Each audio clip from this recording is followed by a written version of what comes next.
વિવાન શું બનાવવાનું આજે? શું?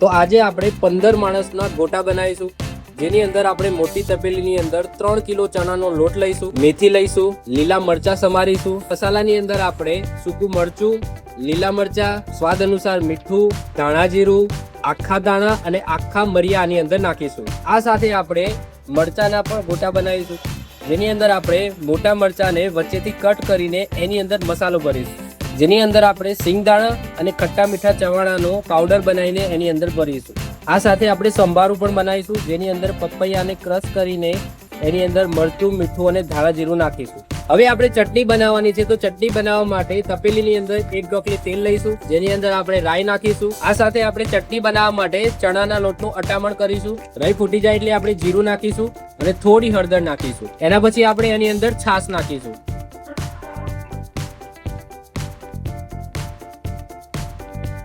એના પછી આપણે પેસ્ટ બનાવી હતી એ નાખી દઈશું. એની અંદર આપણે થોડો સ્વાદ અનુસાર ગોળ નાખીશું અને સ્વાદ અનુસાર થોડું મીઠું નાખીશું. એના પછી આપણે 3 થી 4 ઉભરા આવે ત્યાં સુધી ઉકળવા દઈશું. હવે મરચાના ગોટા બનાવવા માટે એની પણ પેસ્ટ બનાવીશું, જેની અંદર સાદા ચણાના લોટની અંદર મરચું અને મીઠું નાખીશું, સાથે ધાણા જીરું નાખીશું. તો ગોટા માટે કઢી આપણી રેડી થઈ ગઈ છે.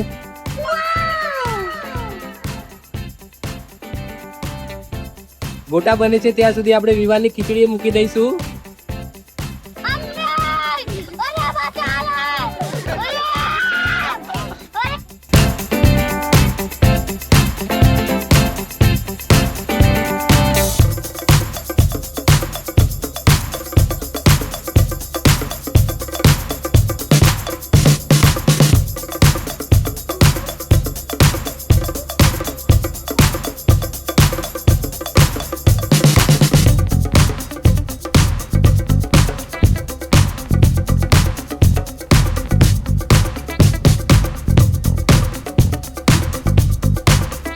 કેવા લાગે ગોટા? યાર કેવા લાગે ગોટા? કેવા?